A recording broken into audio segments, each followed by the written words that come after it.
The hangar smelled of jet fuel and ocean air, the kind of scent that seeps into your soul when you've lived your life around war machines.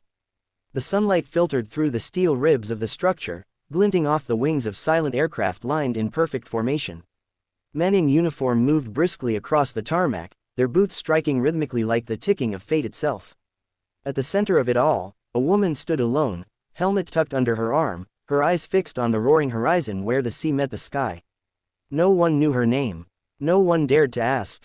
She was the new arrival on the SEAL base, transferred from an unknown squadron, records classified beyond top clearance. To the men, she was just another test pilot sent to observe operations. But her calmness unsettled them. The way she carried herself, silent, measured, like someone who had stared death in the face and learned to breathe with it, made even hardened soldiers shift in quiet unease.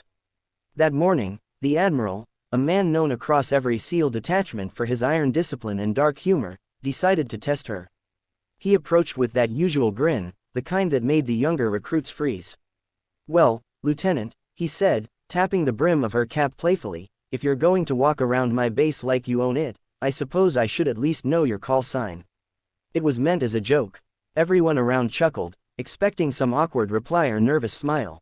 But the woman didn't move. Her eyes, cold and unflinching, lifted toward him. For a moment, even the Admiral felt something strange stir in his chest. Her voice came low, steady, cutting through the air like a blade. "Iron Widow." The laughter around them stopped. The Admiral blinked, the color draining from his face as if the world itself had gone silent. His fingers trembled slightly before he masked it with a forced smile. "What did you just say?" But she didn't repeat it. She only saluted sharply, turned, and walked away toward the runway.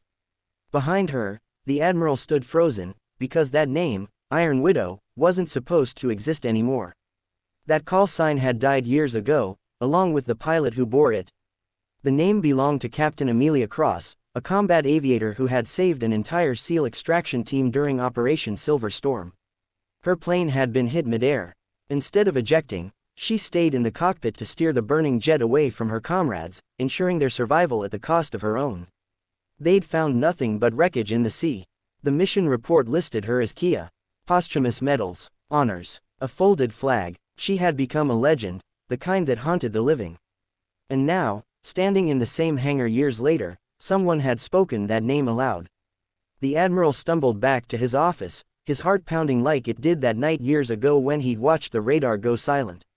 He remembered the storm, the radio static, her voice through the headset. "I'm not leaving them behind, sir. Tell them I'm still with them." Then the explosion, then nothing. He thought he was seeing a ghost. But it wasn't a ghost. It was her. In the weeks that followed, the woman everyone called Iron Widow began to draw whispers. The recruits watched her train in silence, running drills faster than anyone, disarming weapons with precision that bordered on unreal. She never raised her voice. She never smiled. She spoke only when needed, and even then, her tone carried the weight of someone who'd buried too many memories to count. When the Admiral finally demanded her file from Central Command, all he received were redacted pages and a short note, reinstated under emergency clearance, eyes only. That night, unable to sleep, he went to the flight deck. Where she sat alone, staring into the Black Sea. The moonlight caught her profile, the same face he remembered from the mission photo, though older now, marked with scars that hadn't been there before. He didn't speak. He just stood there, fighting the disbelief clawing at his mind. For a long time, she said nothing either. Then, without turning, she whispered, "You were there, weren't you?" "Silver Storm." He nodded, his throat tight. "I saw your jet go down." She exhaled slowly, her breath trembling in the cold air. "It didn't. Not all the way. I hit the water hard, blacked out. The wreckage sank, but I washed up on the other side of the island, enemy territory." His knees almost gave out. "But they said there was nothing left." "We searched for days." "I know," she said quietly. "I saw the flares. I tried to reach them, but they were gone. I was taken prisoner." The silence that followed was heavy, filled with ghosts. She spoke again, this time softer. "For 2 years, they kept me. No rescue, no signals. I didn't even know if the war was still going. I learned their language, their patterns. When I escaped, I burned everything behind me." Her hands clenched. Iron Widow was gone. Amelia Cross died in that crash. "I became someone else. someone who couldn't afford to feel. The admiral turned away, his eyes burning. He'd given the eulogy at her memorial. He'd handed the folded flag to her mother himself.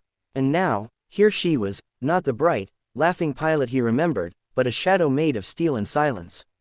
Over the next months, she began retraining SEAL operatives in advanced aerial extraction and survival techniques. Under her command, the unit transformed, faster, sharper, more precise. Her methods were brutal, but effective. Soldiers who once doubted her now looked at her with reverence. Still, she never sought recognition. She only worked, as if trying to erase herself through discipline.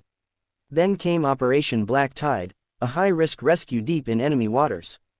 The admiral tried to assign her to command from base, but she insisted on flying. "If my ghosts want me back," she said simply, "they can try." The mission went wrong almost immediately. Hostile radar detected them, missiles locked. The evacuation point became a kill zone. The admiral's heart froze when he heard her voice over the comms again, calm, steady, the same tone from years ago. "Tell the boys I'm still with them." History repeated, but this time, she made it out. Her jet took a hit, spiraled into the sea, but the rescue chopper found her clinging to the wreckage, alive, smiling faintly through blood and smoke. When they pulled her aboard, she whispered through cracked lips, "Iron Widow doesn't die twice." Back on base, as the medics rushed her away, the admiral finally broke, tears streaming silently down his weathered face. He realized she had become something far beyond legend. She was a reminder that even in the darkest depths, the human spirit refuses to surrender. Weeks later, she stood on the runway again, healed but changed. The recruits lined up, silent, watching her salute the flag. The admiral approached quietly and said, "You never stopped fighting, did you?" She only smiled, faintly, her eyes reflecting the horizon. "No, sir, I just stopped dying." And for the first time in his life, the admiral, the man who'd seen 1,000 soldiers fall, saluted first. If this story touched your heart, if Iron Widow reminded you of the strength it takes to rise from the ashes, please take a moment to like this video and share it. Someone out there needs this story today. Speech balloon special request. Tell me in the comments, what does never giving up mean to you? Your words might just inspire someone who's fighting their own silent battle.